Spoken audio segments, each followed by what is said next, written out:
내가 버린 옷은 어디로 갈까? 이주훈. 사람들은 옷을 얼마나 자주 살까? 평소에 교복을 입는 학생들은 옷장에 옷이 많지 않다고 대답할 수도 있다. 그러나 어떤 사람들은 수시로 여러 벌의 옷을 산다. 그러다가 이사를 하게 되면 옷을 산더미처럼 버려놓고 떠난다. 그런 옷들 중에는 버린 사람이 옷을 산 이유나 마지막으로 입었던 때를 기억하지 못하는 옷도 있을 것이다. 더 이상 필요가 없는 옷은 의류 수거함에 버려진 다음에 어디로 갈까? 대부분의 사람들은 옷을 살 때는 고민을 하지만 정작 구입한 옷이 어떤 과정을 거쳐 내 손에 들어왔는지, 옷이 버려진 후에는 어떤 일이 일어나는지 생각하지 않는다. 그런데 이렇게 버려진 옷은 환경오염의 주범이 된다. 심지어 옷이 다 만들어질 때부터 이미 환경에 미치는 악영향이 심각하다. 대체 옷이 환경과 무슨 상관이 있을까? 인간은 태어나서 죽을 때까지 옷과 함께 살아간다. 지금 이 순간에도 세계 각지의 새 옷들이 마구 쏟아지고 있다. 지구에서 한 해 동안 만들어지는 옷은 무려 1,000억 벌에 이른다. 우리가 입는 옷은 섬유로 만드는데 섬유의 종류에는 천연 섬유와 합성 섬유가 있다. 대표적인 천연 섬유는 면이다. 천연이라는 말이 붙었다고 해서 친환경적이라고 생각하면 잘못이다. 면의 원료는 목화인데 이 목화를 생산하기 위해 매년 전 세계 농약의 10%, 살충제의 25%가 사용되기 때문이다. 방대한 목화밭에 농약을 뿌리는 과정에서 토양과 공기가 오염될 뿐만 아니라 매년 2만여 명의 사람들이 농약 중독으로 죽는다. 그렇다면 합성 섬유는 어떨까? 합성 섬유는 대부분 석유를 원료로 하여 만들어지는데 생산 과정에서 이산화탄소가 엄청나게 많이 배출된다. 합성 섬유 중 하나인 폴리에스테르의 경우 면직물에 비해 이산화탄소 발생량이 2배가 넘는다. 합성 섬유로 만들어진 옷은 재활용이 어려워 대부분 땅에 묻히거나 소각된다.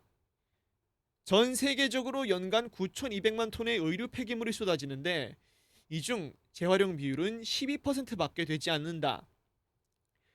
거의 모든 옷이 재활용되지 않는 합성 섬유로 만들어졌기 때문이다. 또한 옷을 생산할 때도 소각할 때도 온실가스가 배출된다.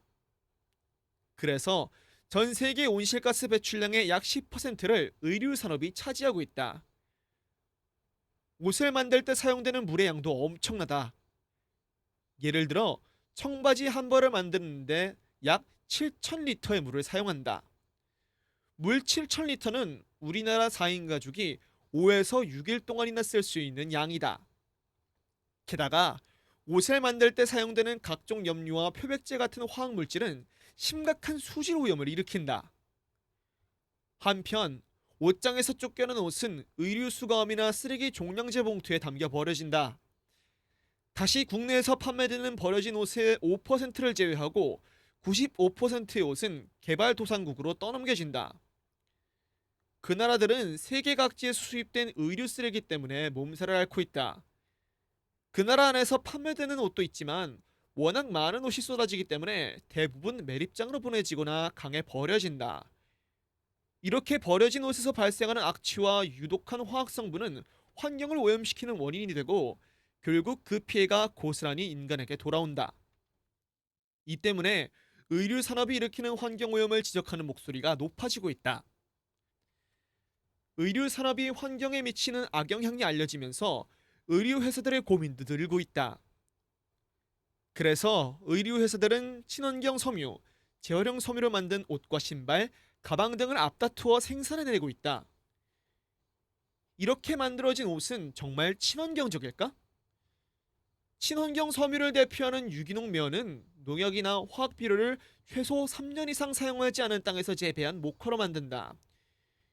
유기농 면은 환경 오염을 어느 정도 줄일 수 있겠지만 여전히 한계가 있다. 원료를 제외하고 옷을 만드는 방식이 다른 옷과 같아서 환경에 미치는 악영향이 남아있기 때문이다. 또 유기농 면으로 만든 옷은 비싼 편이어서 소비자가 계속해서 구매하기도 쉽지 않다. 주로 페트병과 같은 폐 플라스틱으로 만든 재활용 섬유도 역시 문제가 많다. 세탁할 때마다 미세 플라스틱이 배출되기 때문이다. 천연 섬유로 만들지 않은 대부분의 옷은 세탁 과정에서 마찰되면서 눈에 보이지 않을 정도로 작은 미세 플라스틱이 수십만 개나 나온다.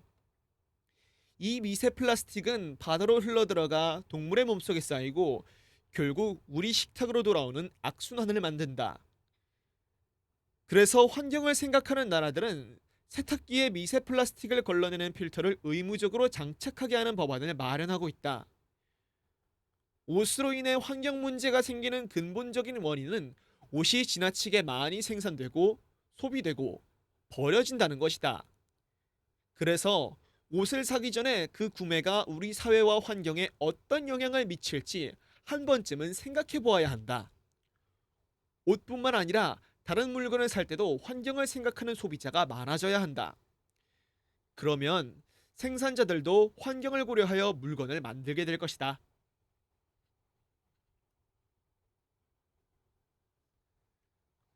모든 치킨은 오를까? 이지선. 식을 줄 모르는 치킨의 인기. 우리나라의 성인은 1년에 약 16kg 정도 이 고기를 먹어요. 10가구 가운데 7가구는 일주일에 한 번 이상 이것을 먹지요. 전 세계에서 기르는 가축 약 300억 마리 가운데 대략 230억 마리는 이것이에요. 이것은 무엇일까요? 바로 닭이에요. 닭고기로 말할 것 같으면 부모님 세대의 통닭에서부터 지금 세대에게 익숙한 치킨에 이르기까지 외식을 할 때 빠지지 않는 메뉴 중 하나이지요. 닭고기는 세계적으로도 인기 만점입니다. 돼지고기나 소고기와 달리 다양한 문화권에서 선호하는 육류이지요. 경제협력개발기구 통계에 따르면 20세기까지는 돼지고기가 세계에서 가장 많이 소비되는 육류였어요. 하지만 21세기에 들어와서 닭고기 소비량이 돼지고기를 추월하기 시작했지요. 1990년대 이후 돼지고기와 소고기의 소비량은 정체된 반면 닭고기 소비량은 지금도 계속 늘어나고 있어요. 닭고기 값이 상대적으로 싼 데다 사람들이 건강을 생각하다 보니 적색육보다는 백색육 소비가 늘어났기 때문이죠. 치킨 경제학의 시작. 여러분은 닭 한 마리를 통째로 사서 먹는 경우가 많은가요? 아니면 닭다리, 닭가슴살 등 부위별로 포장된 상품이나 순살치킨, 치킨 너깃처럼 아예 가공된 상품을 구매하나요? 아마 후자의 경우가 더 많을 거예요. 사람마다 입맛이 다르기도 하고 뼈를 발라낼 필요가 없어 가공된 상품이 더 편하니까요. 그런 치킨은 어떤 과정을 거쳐서 우리 식탁 위에 오르게 될까요? 바로 여기서부터 치킨 경제학이 시작됩니다. 닭이 동물이 아닌 상품이 되고 산업이 되기 시작하는 순간부터 말이에요. 닭이 상품이 되면 생산 과정 또한 경제학의 원리를 따라가지요. 일단 상품으로서의 닭은 최대한 커져야 해요. 닭 한 마리에서 나올 수 있는 닭고기 양이 많을수록 업체는 이익을 보기 때문이죠. 그러니까 큰 닭이 생산성이 높다라고 할 수 있어요. 사료비는 똑같은데 더 큰 닭을 키울 수 있다면 당연히 남는 이익은 커집니다. 이런 이유로 닭의 품종 개량이 시작됐어요. 더 많은 고기를 생산해야 하니까요. 특히 패스트푸드 업체를 중심으로 너깃과 치킨버거에 쓰이는 닭고기 패티 등의 수요가 늘자 닭의 가슴 부분을 비정상적으로 크게 키운 품종이 생산되기 시작했어요. 그 결과 몸집이 큰 닭들이 등장한 거죠. 닭이 자라는 속도도 한번 생각해 볼까요? 닭이 금방 자라서 판매할 수 있는 일정한 무게에 더 빨리 도달할수록 업체 이익은 커지겠지요. 그래서 그 방향으로도 품종 개량이 이루어졌어요. 1970년대에는 닭이 판매 가능한 몸무게에 도달하려면 10주가 걸렸는데 개량된 닭 품종은 40일이면 다 커요. 품종 개량으로 인해 과거에는 닭을 한 번밖에 팔지 못할 시간 동안 이제는 2번 가까이 판매할 수 있게 됐다는 뜻이죠. 당연히 이는 매출 증대로 이어집니다. 닭의 수명이 5년에서 13년인 점을 감안하면 아주 어린 병아리 시절에 이미 고기가 되어버리는 것이지요. 경제학적 측면에서 본다면 순조로운 변화일지 모르나 이 변화는 닭으로서는 큰 재난이에요. 불어난 몸에 비해 다리는 지나치게 가늘고 약하다 보니 관절과 근육에 무리가 가는 것이죠. 통증 때문에 다리를 제대로 펴지도 못하는 닭도 있어요. 가슴살만 커지다 보니 살이 흐물흐물해지고 수분이 빠지는 증상도 생겨요. 닭에게 처참한 이 현실은 양계업체에게는 상품의 맛이 떨어진다는 고민으로 이어졌어요. 그래서 가공 과정에서 수분이 빠져나가지 못하도록 인산염이나 소금 등의 첨가물을 넣게 되었어요. 공장에 사는 닭들이 위험해. 이렇게 닭을 키워 닭고기를 생산하는 일은 산업이 되었지요.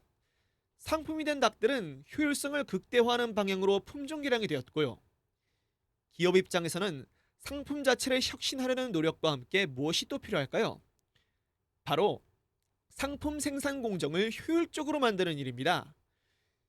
집 뒷마당에서 몇 마리씩 키우던 축산 규모를 점차 늘려서 닭 한 마리를 생산하는 데 드는 비용을 줄이는 것이 그 핵심 개념이에요.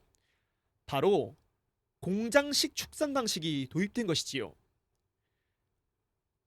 닭을 마당에 풀어놓고 키우는 전통적인 방목현 축산과 달리 공장식 축산은 효율성을 우선시하여 작은 공간에서 많은 가축을 생산하는 방식이에요.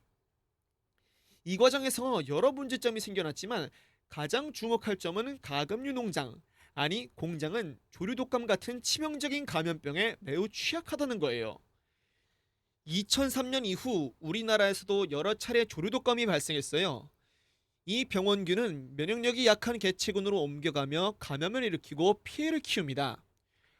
공장식 축산 환경에서 자라는 닭들은 좁은 공간 때문에 스트레스를 받고 배설물 등으로 인해 비위생적인 환경에 처하게 됩니다. 게다가 품종 개량으로 인해 닭의 목집은 크지만 면역력은 떨어질 수 있지요. 따라서 이런 환경에서 자라는 닭의 경우에 질병이나 감염병에 걸릴 위험이 훨씬 더 큽니다. 대규모 축산으로 닭이 병들면 그 여파가 당연히 인간에게도 돌아오게 되겠지요. 진정으로 옳은 치킨을 위하여 가족이나 친구들과의 즐거운 한때를 완성해주는 인기 만점 음식 치킨. 우리가 즐겨 먹는 닭의 생장에 이런 환경과 구조가 있다는 사실 짐작해 본 적이 있나요? 그렇다고 치킨을 아예 먹지 않을 수는 없겠지요. 하지만 더 건강하게, 더 올바르게 닭을 먹는 방법은 있을 거예요. 최근 닭이 스트레스와 질병에 노출되지 않도록 축사 면적을 넓히는 등 사육 환경을 개선하는 양계장이 나타나고 있습니다. 또한 이런 농장에서 생산하는 닭과 달걀에 대한 소비자의 관심도 커지고 있지요. 나아가 더 자연적인 방법으로 기른 농축산물을 소비하고자 하는 유기농 운동도 벌어지고 있어요. 닭과 인간의 관계는 어떻게 변화해 갈까요?